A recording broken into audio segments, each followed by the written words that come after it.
Hey guys, welcome back to the channel. Thanks for tuning back in. There was a lot of things I wanted today's video to be about topic-wise, but one jumped out to me in particular and I had to just curtail all the other ones. If you're new here, feel free to like, subscribe, and tune in. I'm just your little gay bee on the internet who discusses the gray, the gay, and everything in between. So if you like what you see, I've done topics about AI, the alternative community, I'm planning on doing horror. Feel free to subscribe, hit the notification bell so you don't miss any videos, and let's jump right into it. You guys have seen the title. This topic has blown up on TikTok.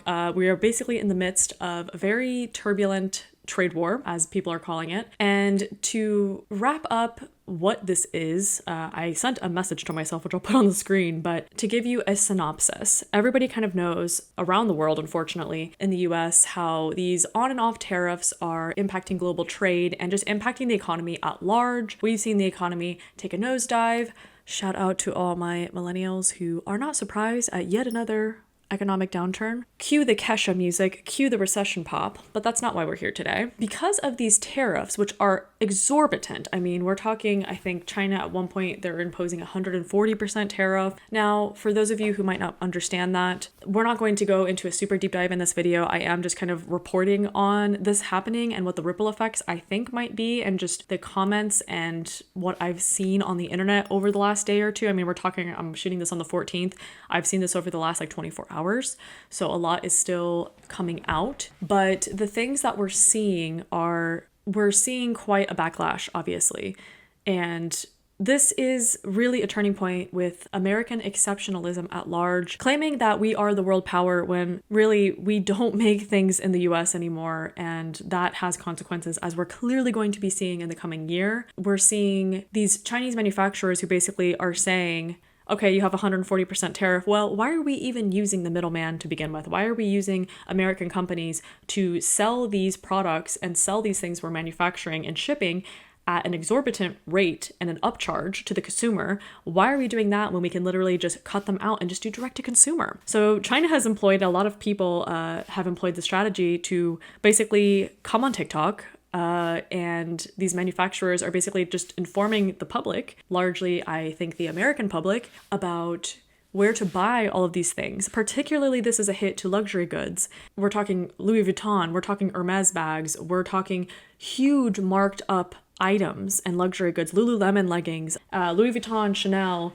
revealing, the secrets behind these brands. She's basically just telling you who the manufacturers are and the sites and the sourcers are who create these materials and the leather tanneries and the zippers and all these other things that constitute like the character and the unique design of these bags. Now, myself personally, I'm not a luxury goods girly, so I don't really see the appeal of luxury items. I mean, I do understand that it is an indulgence. It's something that people just like to have as a status symbol. I'm not a huge fan of that personally, but nonetheless, this is unprecedented and I'm really tired of that word, as I'm sure you guys are too. But we truly are, for my astrology girlies, the Pluto in Aquarius is Pluto in Aquarius-ing, if you know what I mean. If you know, you know. We are seeing the systems of capitalism crumbling. We're seeing it in the economy. We're seeing it in the backlash. We're seeing it that people have had enough. And I'm not just talking Chinese manufacturers, right? The American people have had enough at large with this system that has been upholded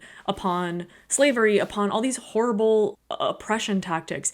And another thread of this conversation that I'm going to get into is it's not just China, right? It's not just China that is mentioning these things. It's globally. It's not just China. They are a huge manufacturer and a lot of people cannot outclass them.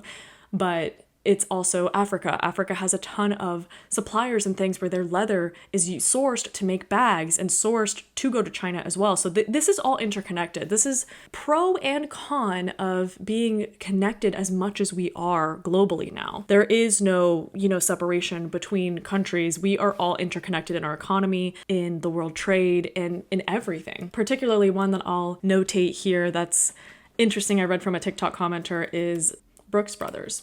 Yeah, Brooks Brothers was another one, which a commenter I'll put up on the screen said it was very interesting because Brooks Brothers is a very middle to high end brand, and it is one that's been touted that a lot of US presidents wear. So it's ironic, right? That something we claim is so American and we buy these t-shirts and clothing and accessories and jewelry and makeup and bring it over to the West and slap a logo on it and mark up the price by 1,000%. People aren't going to want to pay that crazy price tag.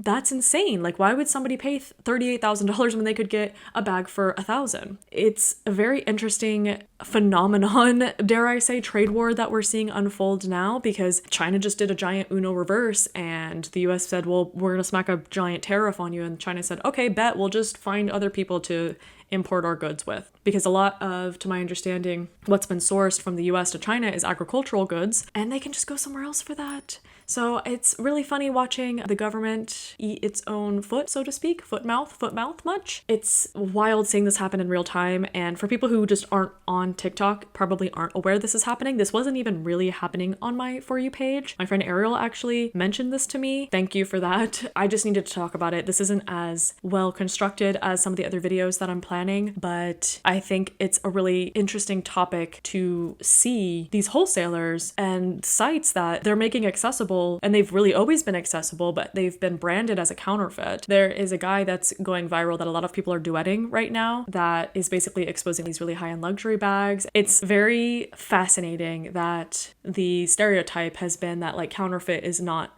as well made. And I'm sure in some situations that is the case, and you have to be selective, but saying as a blanket statement, all stuff in China is counterfeit is just wrong and is misplaced, and just showcases the amount of propaganda and noise that we have and misconceptions around countries, especially in the US, the way that we're positioned. We are posited by the US government as being, the pinnacle of exceptionalism and we're the best country in the world. And with globalization, we're seeing that that is absolutely not the case. In fact, we recently got put on a human rights watch list. The same one that North Korea's on. So we're not exactly pulling in gold medals on the human rights front. Seeing this guy just spill the tea about the OEM factories, original equipment manufacturer, him spilling the tea on these OEM manufacturers is quite eye-opening, and I hope it is for a lot of people. Not to wreck things, right? Like, we're not trying to... Well, this is the second part of this, right? He's basically showcasing that luxury brands for many years have tried resourcing or changing their manufacturer or equipment manufacturer to another place.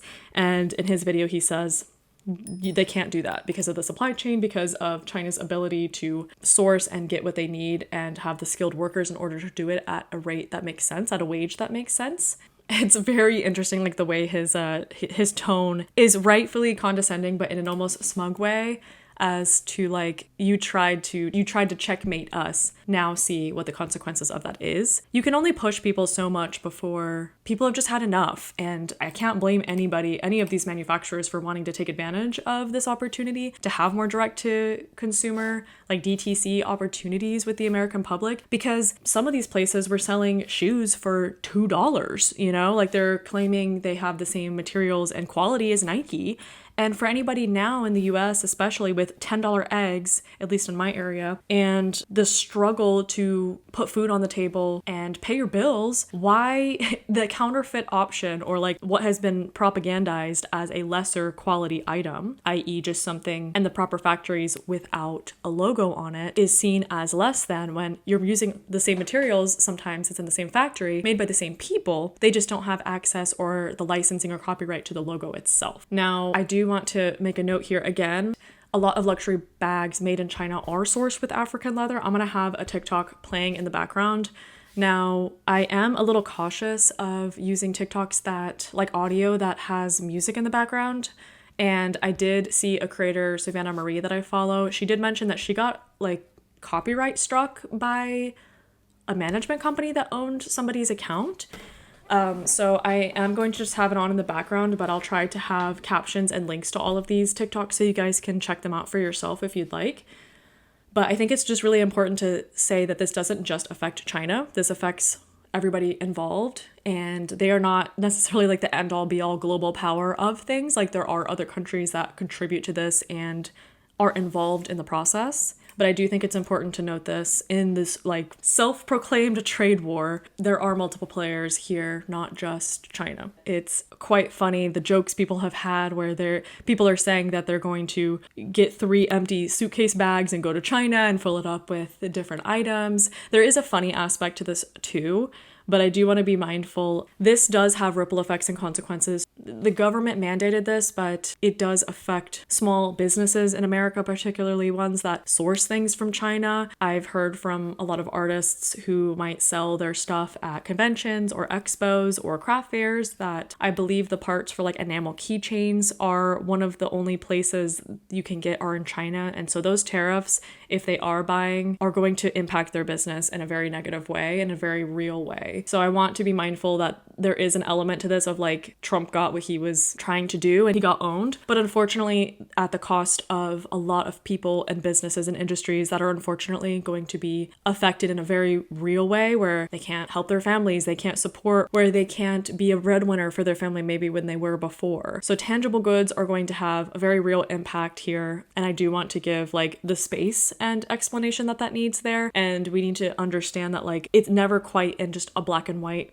binary here. There are good things to this and there are bad things to this. DTC obviously will help people with, recouping costs. Maybe there will be extra options. That might also mean that there's extra chances for people to get scammed if they don't understand the right distributors or manufacturers or companies and websites to go to. So I do just want to say, like, go nuts, do what you want to do. It's obviously your life and it's your opinion, what you think of all of this, but just be mindful, be careful, read everything. Luna did have a video where she mentioned how to translate sites in English, how to make sure if you are in America that you're vetting these places and that you can make sure that you're keeping yourself safe and obviously not getting scammed, because scams are global, right? It is not just a US thing, it's not just a China thing, it's an everywhere thing. So just be mindful when you are going into this mad dash, because this is kind of the first wave of trade wars. This is like a big new explosion. We don't know what the ramifications are going to be. We don't know if the government's going to come back and try to put more restrictions.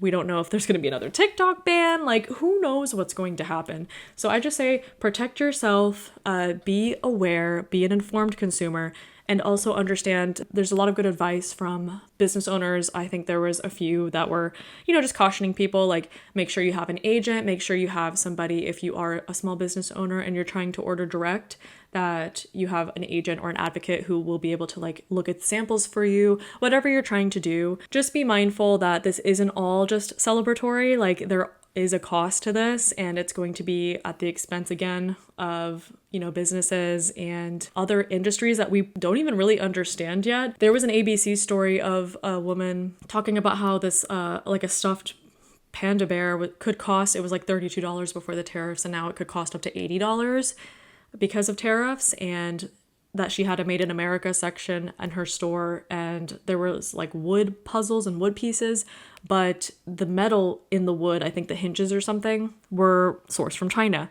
So it's not that easy to completely disentangle ourselves and like disconnect ourselves from the very real globalization and globalized world that we live in. But there is a degree of smugness here, and I truly can't blame them, because there's some Chinese creators, I'll put one on the screen, where they're talking about us being scammed, for decades, that our government and oligarchy has just shipped things out, and we just have billionaires who get richer and richer and richer, whereas China has, used a lot of their money for infrastructure, for transportation, for universal healthcare, to go back into their people. Say what you will, there's like nuances to all of this, right? Like, it is, again, not so black and white. There are pros and cons to living anywhere in the world, but you can't deny the degree and the sheer degradation of America over the past 40 years. We were a world power after World War II, and just hence the baby boomers. Yet, where has that prosperity gone to younger people now? Millennials and Gen Z are struggling. We don't own any amount of wealth. There are consequences, and there's just so much suffering and disparity of wealth that obviously this oligarchy has taken over and brainwashed people to think that, everything from China is bad, or, we're the greatest country, even though you look at the severe amount of healthcare debt that we have, the severe amount of homelessness that we have compared to China and other countries. And again, we have a lot of wealth here too, but it's such a divide. There's such a wide disparity and discrepancy between the 1% and everybody else now in America. Yes, we have certain freedoms here that are honestly on the chopping block. They are freedoms nonetheless, and we do have them, but you have to work every waking moment here. America would be the poster child for grind and hustle culture. I'm not saying no other country in the world thinks like we do, but the privileges you get from living here are conditional, and it's only if you are compliant worker, if you're a compliant labor worker, and the more that you make known, your viewpoint, the more at risk you are, quite frankly, especially people who are naturalized citizens, for people who are trying to come here, who are in the process, who did it legally or not, doesn't matter. What do you think really of this trade war? What do you think is going to happen from the TikTok trade war? Do you think they're going to try to restrict accounts on TikTok? Do you think they're going to try to police who can be on there, how they can reach consumers? Are they going to try to information control? I'm really curious. Drop in the comments what you guys think is going to happen. I'm trying to just get the first wave of news out there. It does create quite a pickle for the luxury goods industry in particular, because I think people coveted and valued those things because there was this sense of, again, it was handmade in Italy or in France or in these perceived like elevated places, which again is all constructs to begin with. But we had this preconceived notion of this gentle handmade touch, whereas it still is that way. It takes a lot of skill to be able to assemble these bags to the degree of quality that they are, and skill. I'm not trying to downplay that, but it's shattering people's perceptions of these brands. Right? This is a little bit more kind of like feet on the ground reporting as this is coming out, because this is still so new. We had this coming, and America's end stages of capitalism are so dependent on other parts of the world that we're not self-sustaining on our own, because we depend on so many other imports in order to function at the degree and the level of exponential growth that we're expecting constantly. And what I think we're all learning and getting to the end stages of here is that there is no such thing as exponential growth forever. You cannot just keep going on an upward trajectory without there being a cost. And that's where a lot of the conversations with AI come into play, and overconsumption, and a lot of the topics that I've already, talked about on my channel thus far. And so this felt so relevant to bring up. We question a lot of things about the world, and I think the West in particular, America, has been proven our media is very closed off, which is why I think TikTok took off like it did. It was a contributory reason, because for probably one of the first times, besides just the general internet, you had connections to people all around the world, and you were able to hear about what was happening in the world in real time, particularly like with the Black Lives Matter movement, with the pandemic. We were able to connect in such cogent and like poignant ways that we weren't before, especially since there was an activism side to TikTok to understand how to get in touch with all these different communities and mutual aid. The potential for mutual aid has been maximized with TikTok's unique algorithm and reach, which was able to find people and intersperse out, unlike the meta apps, which is why it was seen as a threat. It gave rise to seeing Palestinians like we've never seen before in the world. We've never been able to see real-time happening in the world like we did with this past year. So again, the Pluto in Aquarius is Aquarius-ing. We are seeing the powers that be crumble and collapse because we can no longer continue going on this path. And this TikTok trade war is just another indicator that our current systems are coming apart whether we want them to or not.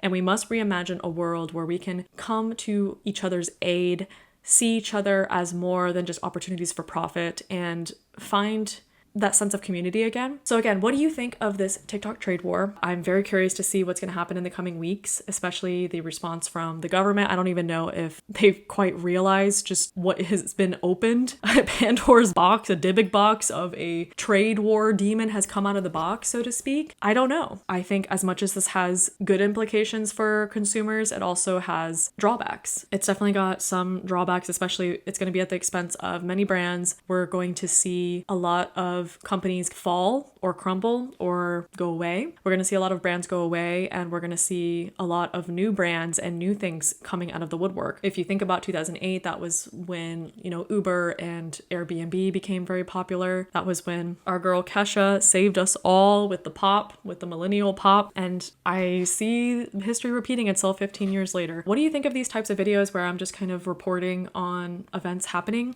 I do want to keep doing some more deeper dives and honing my craft, so to speak. Like I said, I'm going to link all the TikToks below so that you guys can check them out and see what you think.